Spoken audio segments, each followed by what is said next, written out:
10년에 한 번 오는 대박장을 놓치면 우리나라 주식시장의 기대 수익률은 마이너스다. 그저 그렇거나 마이너스 성과밖에 없는 그런 말도 안 되는 변동성의 시장. 그러니까 오를 때는 세계에서 최고 상승률, 빠질 때는 그 해 최고 하락률을 기록하는 시장. 한마디로 말씀드려서 우리나라 주식시장에서 돈 버는 방법을 오늘 배웠습니다. 자, 이제 여러분한테 이 말씀을 드릴 수 있게 돼서 너무 기쁩니다. 반복되면 이건 이유가 있다. 그렇게 봐야 되는 거 아니겠습니까?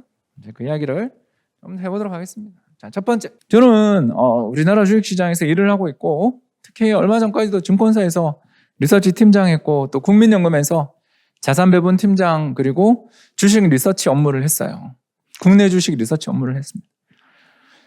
그래서 우리나라 상장되어 있는 기업들을 많이 방문하고, 특히 최고 경영자분들도 굉장히 많이 만나 뵀습니다. 그러니까 만나 뵈면요, 혹해요.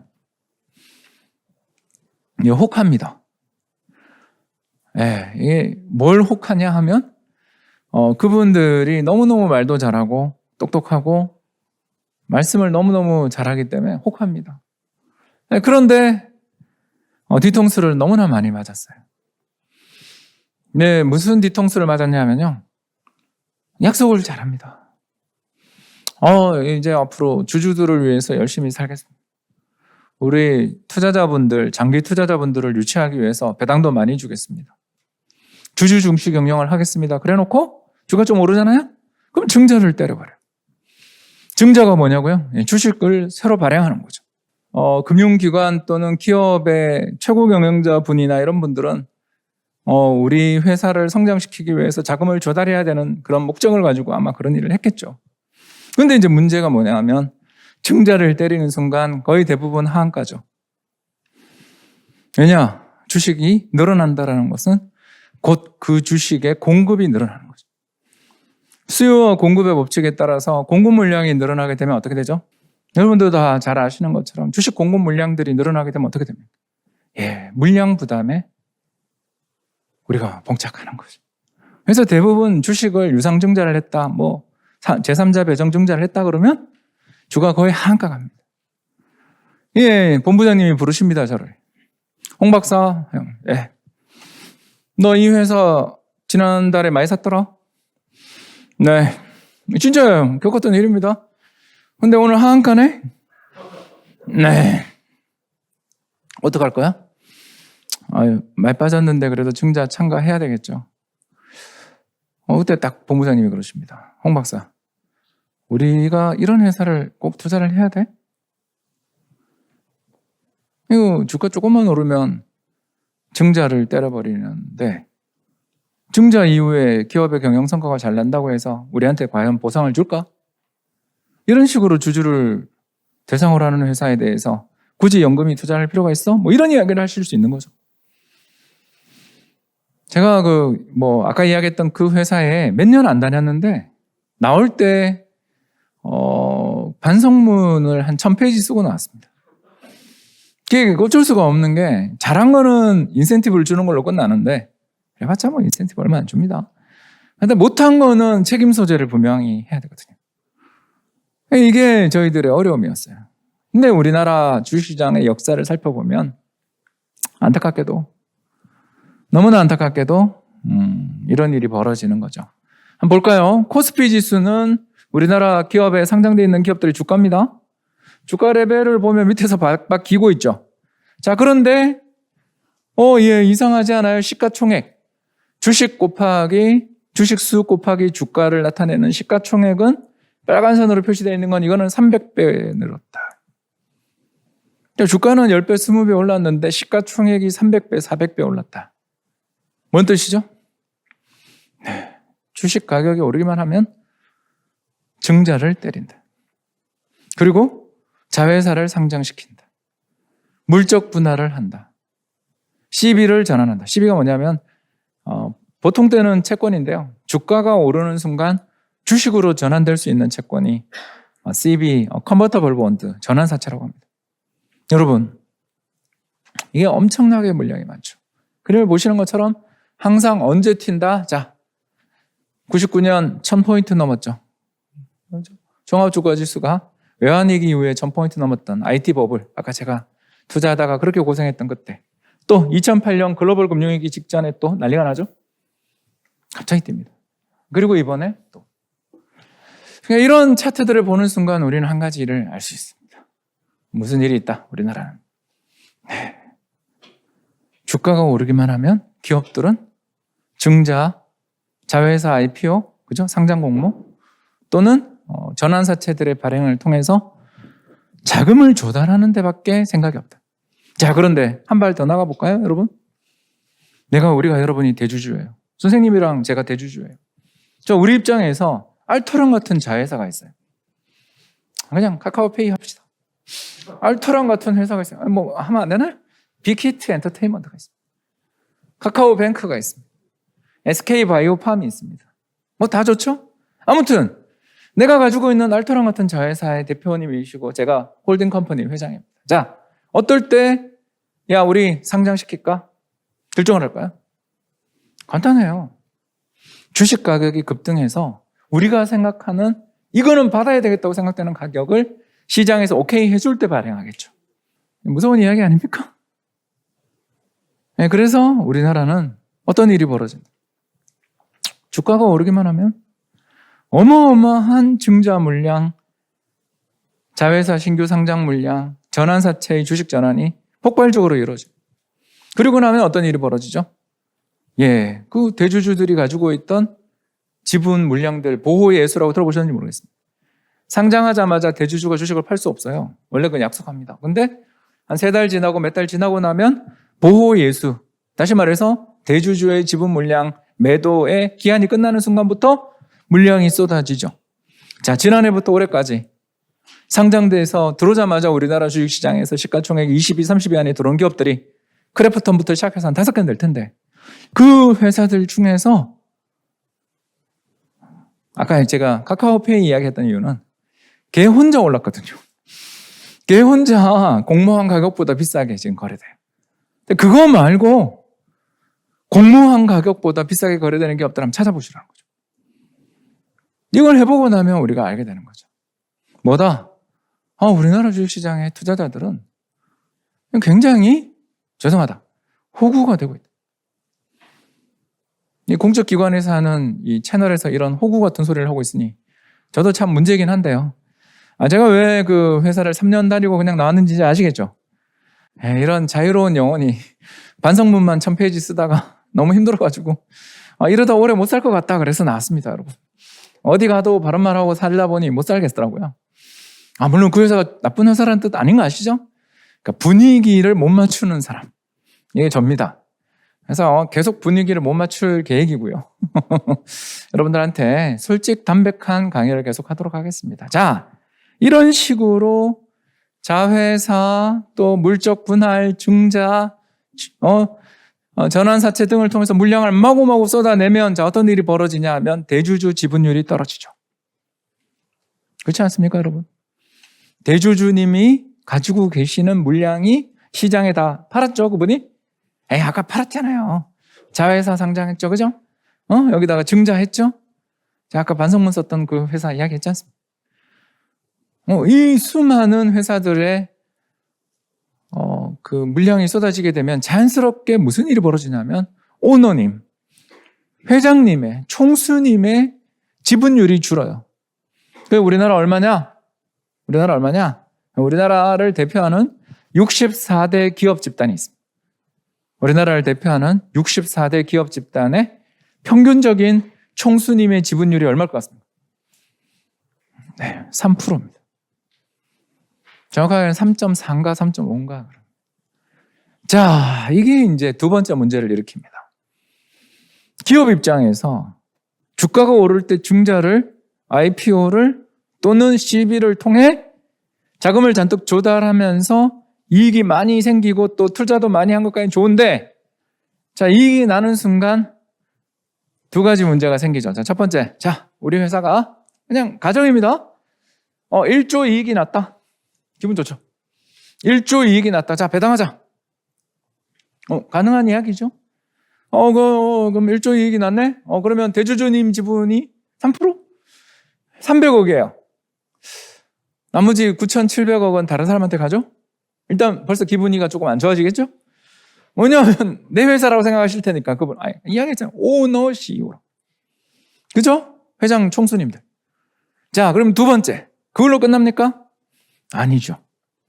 금융종합과세 혹시 들어보셨어요? 예, 이거가 걸리시는 분들은 벌써 우리나라에서 상위 2%.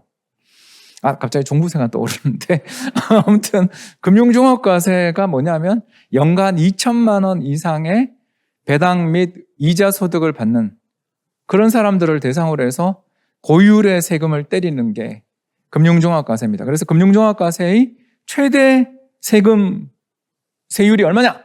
50% 정도 됩니다. 자, 이제 대충 나왔죠? 자, 우리 대주주님이 300억 정도 갖고 가시는데 그 중에 세금이 얼마? 150억. 자, 1조를 배당해봐야 내한테 150억 떨어진다. 물론 큰 돈이지만 1조라는 돈을 그냥 회사에 그냥 그대로 놔뒀으면 자신의 통제력 하에 있는 돈이잖아요. 무서운 이야기죠. 우리가 경영권이라는 이 정체불명의 뭔가에 대해서 우리 알고 있죠. 이번에 한샘이 회장님이 사모펀드에다가 이렇게 자기 지분을 파는데 현재 주가보다 훨씬 비싸게 파는 거 보셨죠? 그게 경영권 프리미엄이라는 거예요. 뭐냐? 시장, 그 회사 내에 있는 현금과 인사권을 통제할 수 있는 그 권리까지 넘기니까 비싼 거거든요. 근데 질문이 나오죠. 그 권리는 뭔가요? 몰라요. 이게 되게 어려운 문제입니다. 제가 파이낸스, 이 재무 박사인데도 정체를 잘 알 수 없어요. 그러나 일단 대충 이야기하자면 회사 내에 있는 이 수많은 현금을 통제할 수 있는 권리라고 본다면 이 권리를 다른 사모펀드에게 파는데 자기 시장에서 거래되는 가격보다 한 2배 받더라. 또는 30% 받더라. 더 받더라. 그죠? 이번에 남양유업 같은 경우는 또 가격이 약간 차이는 있었죠. 제가 이야기하고 싶은 게 이겁니다. 뭐냐 하면 우리나라에 두 번째 주식시장의 악순환이 생기는 게 이겁니다. 검정색 선이 보이죠? 네. 회사채 수익률, 시장에서 거래되는 금리입니다. 그런데 옛날에 금리가 높았을 때야 배당을 안 주고 이익을 유보해서 고객님, 우리 주주님, 금리가 지금 7%예요. 이거 하느니 제가 열심히 노력해서 빚을 갚겠습니다. 오케이, 그래요. 잘 되면 꼭 배당해라. 이제 이렇게 약속을 하잖아요. 근데 지금은 어떠냐고요? 역사상 최저금리인데도 배당 수익률은 1%. 20년 전 금리가 7%, 8%일 때도 1%. 와우. 아시겠어요? 우리나라는 어떤 나라다? 주주 알기를 뭐같이 아는 나라다. 자, 그러면 어떤 일이 생기죠? 이제 세 번째 일이 생깁니다. 자, 첫 번째. 기업들은 그죠? 성장의 과정에서 필요한 돈들을 시장에서 마음껏 조달해서 주가가 오르기만 하면 증자, 자회사 분할, IPO 등등등을 통해서 시장에서 엄청난 사업 자금을 끌어들인 후 기업이 돈을 벌더라도 배당으로 보상하지 않는 거죠. 자, 그렇게 하니까 세 번째 일이 생기죠. 무슨 일이 생기죠? 우리 개미 투자자 입장에서 이 회사가 잘 되는 게 나랑 무슨 상관인가라는 생각을 하게 되죠. 이거 무서운 이야기인데 그냥 하겠습니다. 어차피 지금 증권사도 그만뒀고 은행도 옛날에 그만뒀고 뭐 연금도 그만뒀고 그죠? 그냥 세게 하겠습니다. 자, 여러분,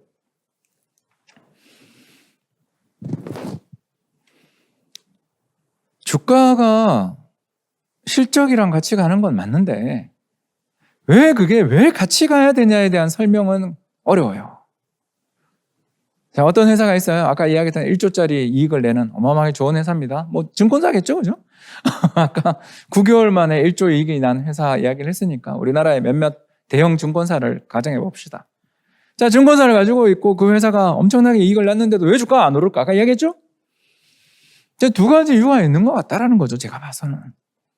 첫 번째, 기업이 돈을 잘 벌면 그 돈을, 그죠? 고객들한테, 그동안 고생했던 주주들한테 보상을 해주면 주가 빠지겠어요? 자사주를 매입해서 소각해주고 배당을 몇백씩 몇천씩 탁탁 안겨주는데 이익이 나는 순간 주주들한테 딱딱 보상해주는 회사가 과연 이익이 나는데 주가가 안 오르는 게 이해가 돼요? 당연히 우리가 이렇게 해야겠죠. 저가 매수해야지 이건.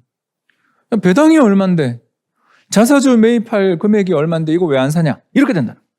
그런데 반대로 이익이 나든 말든 배당이 역사상 전 세계 최저 배당을 계속 유지하는 나라에서 잘 찍어주세요.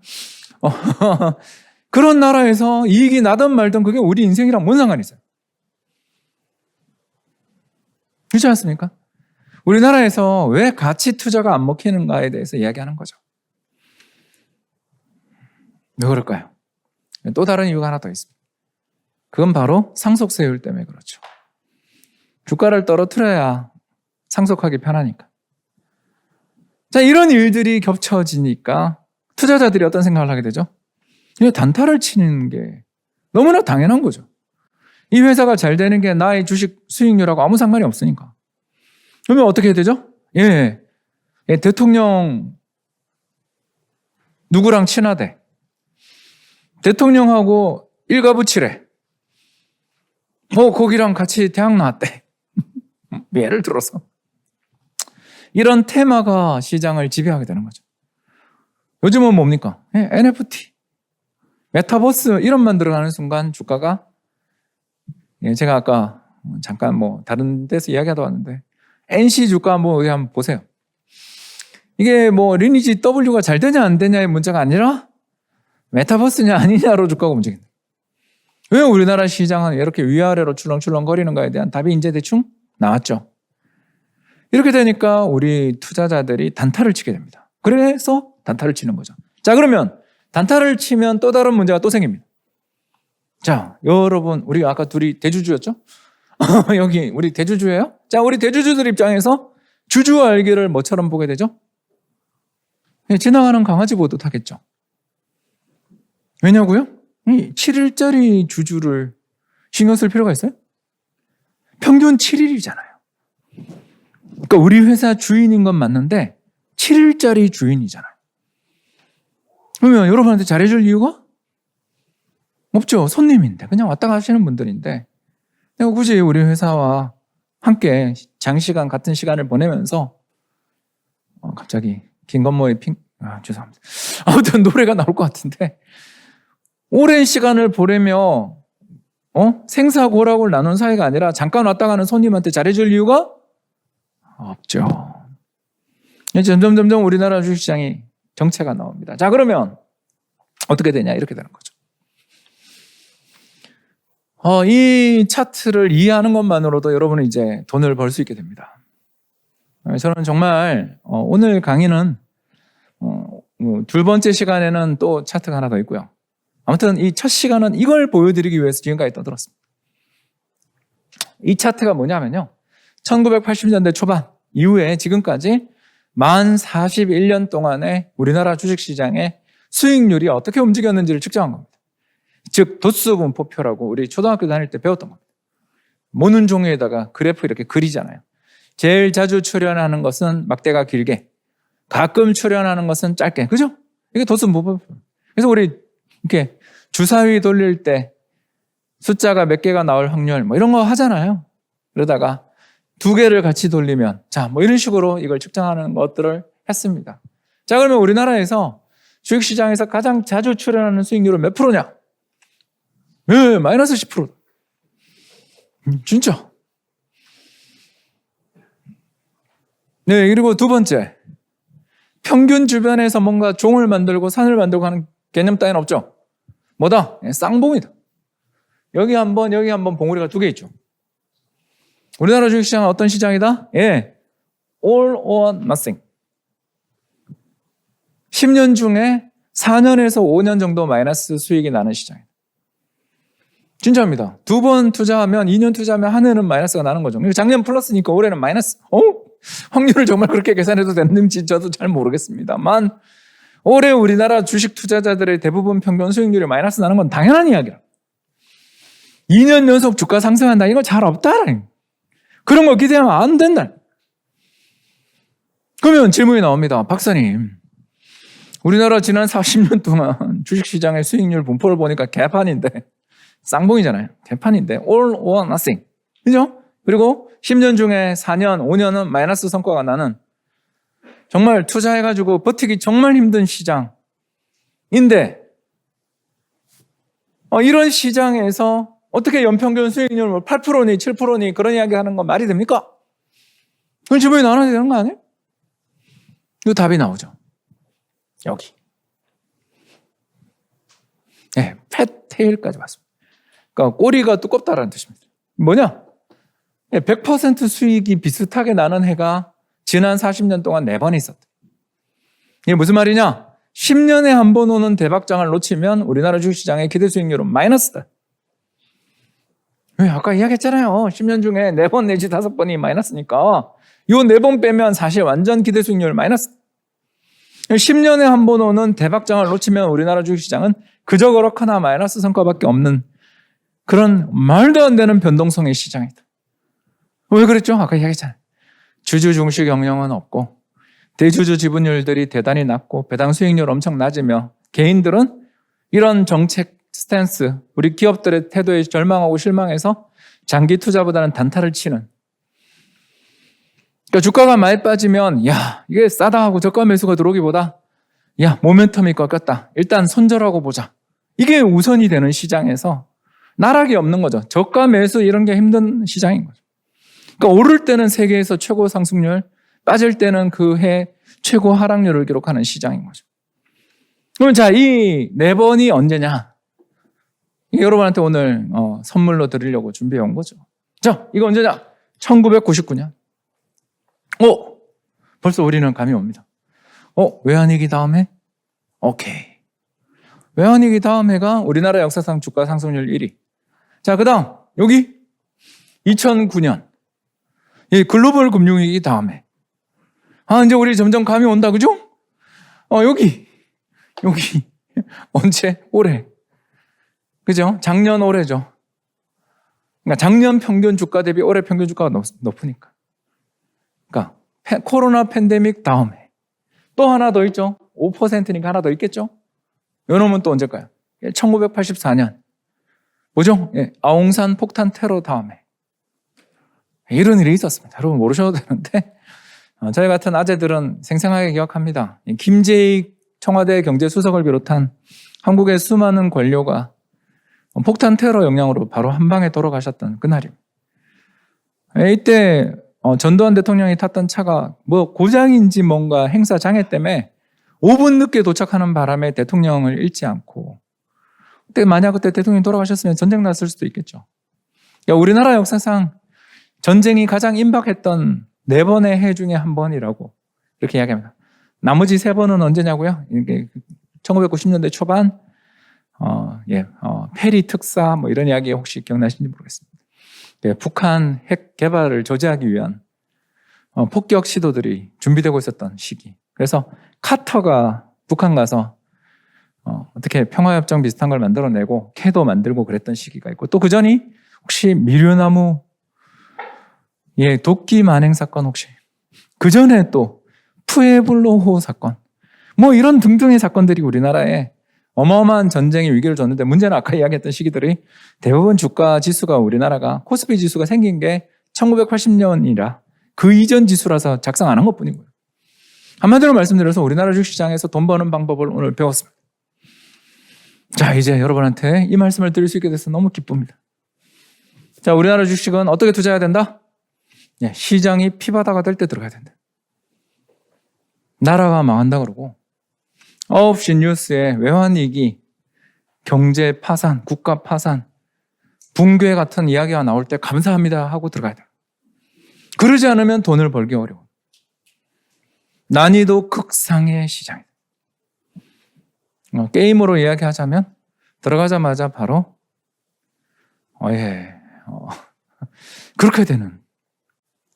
한마디로 말씀을 드려서 우리나라 자산시장에서도 특히 주식시장이야말로 대단히 난이도가 높은 시장인데 여기를 운 좋게 작년에 아까 시장이 코로나 팬데믹으로 1400포인트일 때 우리 동학개미가 들어간 것까지 너무 좋았는데 들어가서 우리가 여기 수익률에 나와 있듯이 그런 해 들어가면 무조건 주식을 한번 사면 1년은 참아야 되거든. 그렇잖아요. 주가 상승률이 100%인데 종목을 뭐하러 골라요? 그냥 시장에서 주다 싶고 좋은 주식이고 내가 이름을 아는 기업이다 싶으면 오르기까지 참는 거지. 그죠? 우리나라에서 주식에서 돈을 버는 방법은 아주 간단하다. 시장이 피바다가 될 때, 9시 뉴스에 외환위기 소리가 나올 때, 9시 뉴스에 연중 최저가 주가 폭락 소리가 들릴 때, 그리고 단톡방에서 전부 종목 이야기하던 사람들이 전부 다 입을 다물고 한강 온도가 오늘 어떤가요? 이딴 소리 하고 있을 때. 그죠? 제 말 못 틀린 거 있나요? 그죠? 한강 온도 오늘 너무 차지 않나요? 아니요, 들어가기 좋습니다. 시원합니다. 뭐 이런 이야기가 들릴 때. 작년 3월에 맨날 그러고 놀았잖아요. 저희들 그 정권업계 은퇴자들 단톡방에 있습니다. 네, 정말 그때 골 때렸습니다. 하루에 한두 개의 게시글이 올라오기 시작하는데 그렇게 시끄럽던 단톡방이 전부 다 한다는 소리가 제가 오늘 가서 재고 왔는데 내일이 더 따뜻할 것 같습니다. 이런 소리 하고 막. 그러니까 분위기가 아무도 주식한다 소리 안 하고 주식하면 다 바보 취급받을 때가 들어가기 좋은 때고요. 반대로 한 1년 지나고 시장에 야 내가 벌었다더라 하고서 전부 다 계좌 공개하고 와 우리나라 주식시장에서 투자하는 거 되게 쉽다. 그냥 삼성전자만 사면 된다. 부동산은 강남 주식. 그죠? 강남 아파트. 그리고 주식은 삼성전자만 사면 된다. 그게 올해 3월이거든요. 그리고 지금 어떻게 됐어요? 10만 전자가 7만 전자 되고 6만 전자 되는 거 봤죠? 개미가 이것만 하면 돼라는 소리가 들리거든. 끝났구나. 왜? 쉽게 돈 버는 시기라는 게 우리나라는 없는데 갑자기 내가 쉽게 돈 벌었다. 그거는 시장이 굉장히 강한 상승세를 보인 거고 운이지 능력의 문제가 아니다. 그런 이야기입니다. 자, 그러면 질문이 나옵니다. 박사님. 야, 진짜 우리나라 대주주들 너무 심한데요? 이런 이야기를 하십니다. 근데 그런 분들을 위한 변명을 하나 보여드리자면 이게 이제 이번 시간 마지막 차트인데요. 네, 1시간이 다 갔습니다, 여러분. 예, 제가 약간 이렇게 세죠. 세지만 시간은 잘 가는 강사다. 이렇게 말씀을 드릴 수가 있겠고요. 이 그림 한번 보실까요? 예, 검정색 선이 코스피 상승률, 종합주가지수 상승률이죠. 그리고 파란 선이 수출입니다. 와,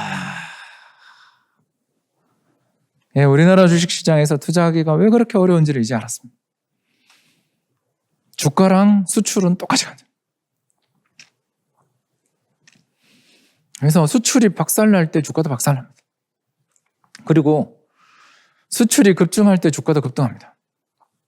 그런데 한 가지 문제가 있어요. 언제 급등할지를 몰라. 그죠? 우리 아까 봤잖아. 그러니까 이런 상황, 이런 나라에서 대주주들의 입장이 되면 자, 우리 아까 했던 우리 대주주 놀이 하고 있었잖아요. 우리는 이런 생각을 하는 거죠. 올해 수출이 지금 플러스 30%에 매출액이 40% 늘었고 이익은 2배가 났어요. 왜냐하면 매출 30-40% 늘면 이익은 2배 나요. 왜냐하면 고정자산은 그대로 비용은 들어가고 있는 상태에서 매출만 느니까 추가적인 비용 투입 없이 이익이 납니다. 매출이 느니까 그래요. 자, 올해 우리가 이익 2배 났어. 자, 근데 우리가 딱 계산을 하고 있는 거죠. 서로. 증자하자. 왜 우리는 이런 결정을 내렸을까? 내 알토란 같은 주식을 왜 이 가격에 팔려고 들까? 첫 번째, 오버슈팅 했으니까 이익이. 이게 맞겠죠. 두 번째가 더 있어요. 우리나라는 언제 불황이 올지 모르기 때문에 호황의 돈을 땡겨놔야 된다.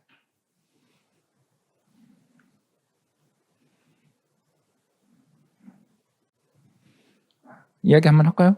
STX. 그죠? 또 할까요? 네? 동부건설.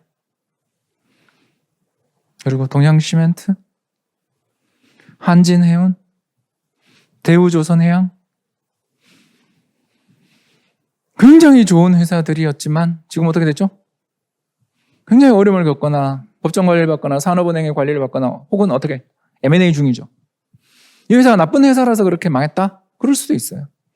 그러나 저는 동부 센트럴빌도 좋아하고요. 대우조선해양이 만들었던 LNG선들은 정말 국가의 자랑이었고요. 한진해운 그때 그렇게 망하게 하는 게 정말 아쉬운 일 아니냐면 요새 해운 경기 너무너무 좋을 때 한진해운을 그리워하는 사람 되게 많죠.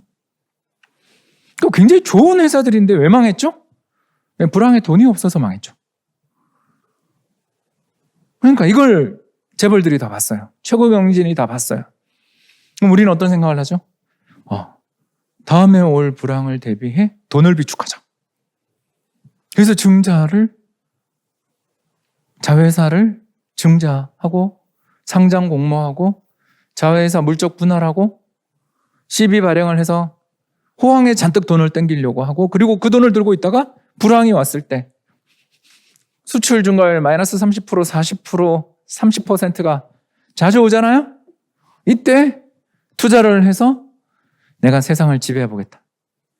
그리고 갑자기 우리나라 기업들이 잘하는 게 이거죠. 불황에 투자하고 치킨 게임 하죠. 그 돈이 어디서 나서 했을까요? 호황의 돈을 땡긴 거죠. 그래서 우리나라 대주주들이 뭐가 사이코패스라서 그런 짓을 하는 게 아니고요. 우리 경제 구조가 이렇게 돼 있는 거죠. 수출의 변동성이 너무나 크고 불황이 올 때 좋았던 회사가 망할 수 있기 때문에 어떻게든 현금을 잘 챙겨놨다가 불황이 올 때 내가 더 S급 회사가 돼야지, 이렇게 올라오겠다라는 야망을 품은 기업들이 호황에 자회사 상장시키고 증자를 하는 거죠. 자, 이제 오늘 이야기를 듣는 순간 대충 답이 나왔죠. 이거 우리가 안 바뀌겠다, 이거.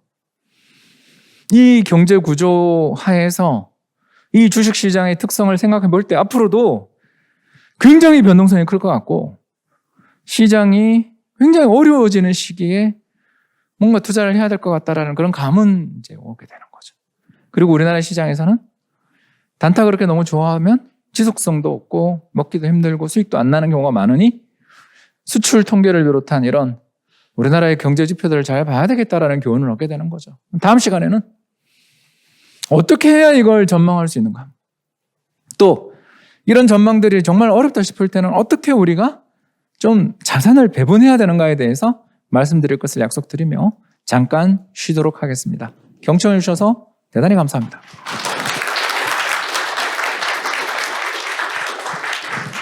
강의를 시작해 보도록 하겠습니다. 자, 그래서 앞에 썼던 이야기를 잠깐 되돌려서 이야기하자면 우리나라 주식시장의 구조가 좀 안 좋게 짜여 있다는 걸 이제 느끼셨을 겁니다. 안 좋게 짜여진 가장 큰 이유는 이거였죠. 너무 변동성이 크다. 그러니까 우리나라 경제가 너무나 격렬하게 변동하고 있고, 이 격렬한 파도 속에서 우리나라 기업들의 주가가 함께 움직이고 위기를 맞다 보니까 자연스럽게 기업들 입장에서 주가가 오르고 뭔가 붐이 오면 돈을 비축하고 싶어 하고, 그 돈을 비축했다가 위기가 올 때 한번 또 베팅을 함으로써 위기 이후에 또 경기 회복세는 엄청 센 면도 있는 거죠. 그래서 우리나라 주식시장이 좋은 면과 나쁜 면이 다 있는 거죠. 좋은 면은 뭐다? 위기에서 회복되는 힘이 대단히 강하다. 왜? 호황 때 비축해놓은 돈들도 있고 투자도 잘한다. 나쁜 점이 뭐냐? 주가 좀 이렇게 모멘텀이라고 하잖아요. 수출이 좀 탄력을 잃어도, 여기가 2018년이 대표적이죠. 수출 증가율이 파란 선이 조금 둔화되더라도 이익은 잘 나고 있으니까 좀 버티면 안 되나? 뭐 이런 생각이 드는데 그냥 추풍낙엽이죠. 이런 걸 보면 우리나라 주식시장이 좋은 점과 나쁜 점이 다 존재하는 거죠. 좋은 점, 오를 때 한국 주식 들고 있으면 마음 편하다. 나쁜 점, 이게 지속성이 없고 추세 상승이 없고 장기 투자하기 되게 어렵다. 이걸 오늘 배웠죠. 자, 그렇다면 요거를 유발하는, 우리나라의 수출의 변동성을 유발하는 요인을 이제 살펴보도록 하겠습니다.